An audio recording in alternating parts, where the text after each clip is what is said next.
Bonjour, voici la démo WSP 2014 pour le salon Connect One de la société Eras.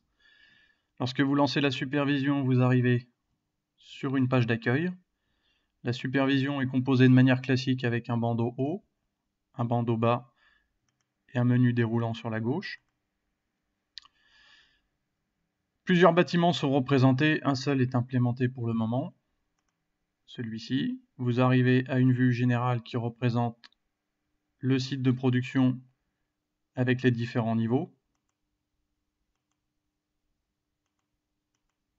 Chaque zone représente un atelier ou un équipement directement représenté sur la vue, avec un rappel, donc une synthèse des alarmes présentes sur cette zone.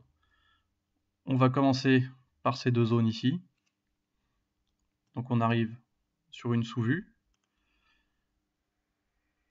Alors cette zone représente une cuverie, où on a modélisé toutes les cuves avec les nouveaux objets WSP 2014. Donc ici, nous pouvons piloter l'activation ou non des régulations des cuves. Donc on a utilisé les styles prédéfinis fournis par WSP 2014, à savoir blanc, la régulation est inactive, gris, la régulation est active. Donc on a ici sur cette partie-là une représentation du pourcentage d'ouverture de vanne, et ici le fameux metteur pour pouvoir afficher les données de régulation de température. Donc le point représente la mesure, le trait la consigne. En gris, on a mis la zone optimale de régulation, et la petite barre bleue représente la moyenne de température fournie par les statistiques des objets IAS. Donc on peut modifier les consignes en cliquant directement sur la cuve. On peut activer la régulation ou la désactiver. Ici j'ai désactivé cette régulation. Donc on a fait quelques paramètres de simulation. On va remonter doucement jusqu'à 19 degrés, ce qui peut représenter la température ambiante. Pour ces cuves-là, je peux activer la régulation. Donc là, je viens d'activer la régulation. On est loin de notre consigne qui est de moins 5,47 degrés. Et on voit doucement que la vanne est ouverte au maximum et que la température descend vers sa consigne. On a en même temps un défaut d'écart qui est présent puisque notre mesure est très éloignée de notre consigne. Donc les vues suivantes sont identiques. On peut remonter au niveau général du menu, et donc une deuxième cuverie qui est ici représente le même principe. On va remonter au niveau général du menu, on va passer sur les utilités froid, qui représentent en fait la production de froid pour le refroidissement des cuves que vous venez de voir. Voilà, donc ici on a la vue générale de production froid, où on a animé, en gardant la nouvelle symbolique WSP 2014, donc tout en noir et blanc, avec uniquement les alarmes en couleur. Donc certains points ne sont pas tagués par manque de temps. Donc on peut voir ici les bâches d'expansion, les pompes de production, ainsi que des échangeurs. Et on a ici tous les circuits froids de notre installation, en fait, tous les départs de circuits. Donc on peut soit directement accéder aux objets, en cliquant directement, soit ici, sur le nom du circuit, qui nous amène à la vue de commande particulière du circuit, où on a nos trois pompes de départ, les modes de fonctionnement actuels, des intensités, tout ce qui concerne le circuit en lui-même, les pressions, les températures de départ, le débit, et ici le retour. Donc on a inclus ici les nouveaux graphiques qui permettent d'avoir un point de vue extrêmement rapide sur l'état du circuit. Donc le cercle ici représente l'idéal, c'est-à-dire nos consignes, et les mesures actuelles du débit, de pression, de température. On a ici un rappel un peu plus détaillé avec les zones optimales de fonctionnement, la consigne et la mesure actuelle.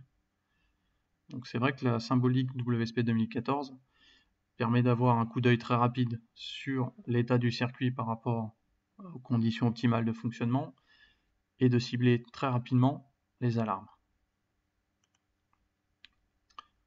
Donc, tous les circuits présents ici sont simulés.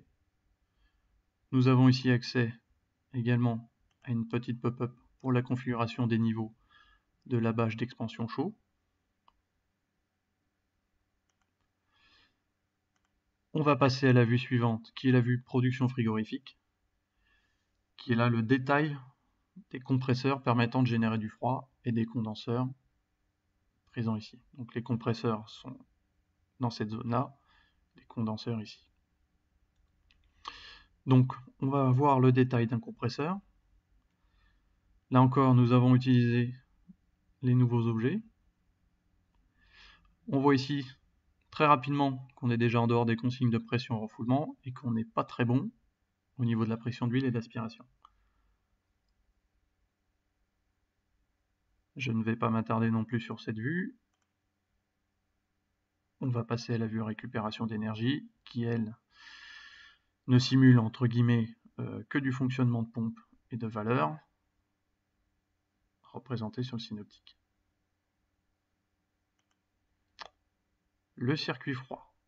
Donc ça, c'est un rappel des circuits qu'on a vu en petit sur la vue de production frigorifique. On a un détail ici un peu plus gros avec plus de valeur qui permet de voir d'un seul coup d'œil l'état de tous nos circuits.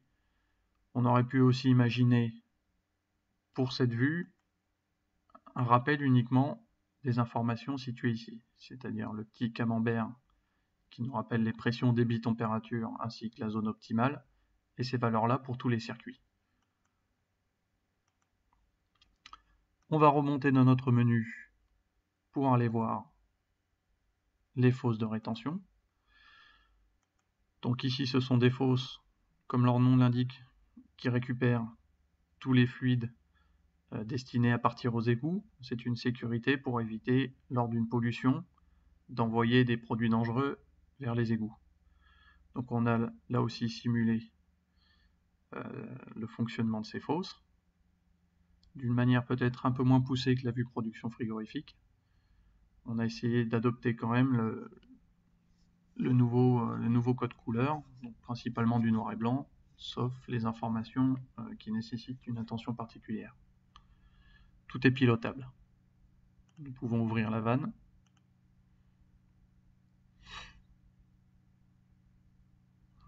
Voilà.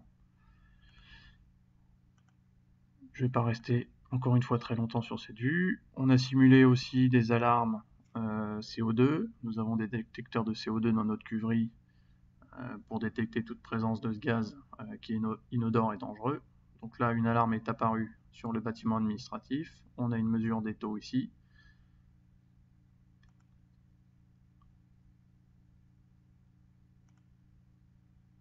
On va s'intéresser un peu plus particulièrement à la zone d'alarme en bas.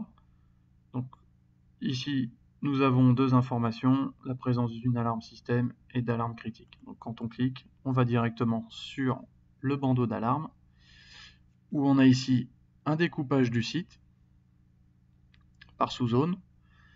Donc là encore, on a mis le rappel des alarmes, donc on peut cibler très rapidement la présence d'alarme. La vue existe aussi au niveau historique, où on peut effectuer notre recherche de manière classique à partir d'une date de début, une date de fin, en sélectionnant particulièrement une zone, un type d'alarme, ou bien le zone dans son entier. Revenons sur la vue d'alarme.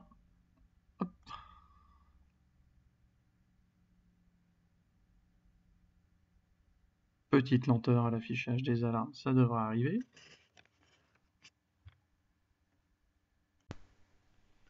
Donc nos alarmes viennent d'apparaître. On est ici sur la zone principale. On va pouvoir filtrer plus particulièrement les informations concernant les pressoirs, donc c'est les cuves que vous avez vues tout au début, et ainsi retrouver la liste des alarmes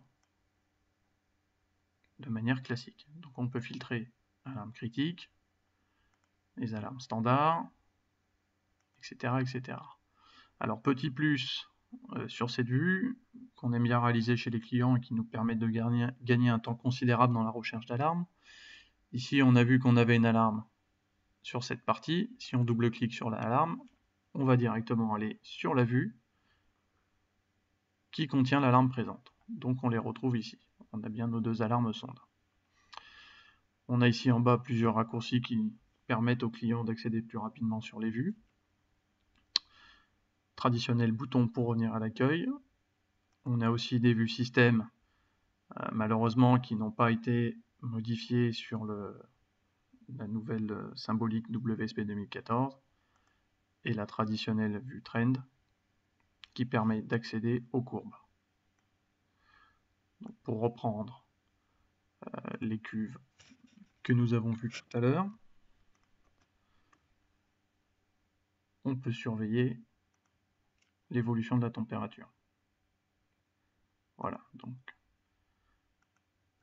voilà, c'est la fin de la démo WSP 2014 pour le salon Connect One de la société Eras.